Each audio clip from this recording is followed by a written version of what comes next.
Thyroid gland पाई चिंताग्रस्त अछंती कि तो आज चिंता करने बंद करंतु आउ 15 दिन ये देसी चिकित्सा करंतु केते लाभवान हेबे आपण माने देखिबे।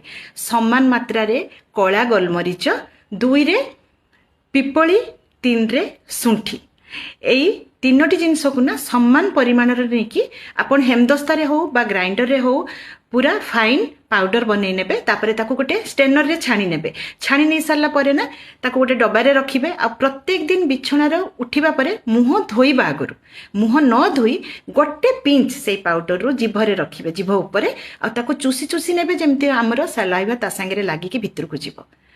तापरे गोटे कप उषुम पानी पी नेबे। 15 दिन यही देसी चिकित्सा करके देखंतु आपण माने केते लाभवान हेबे।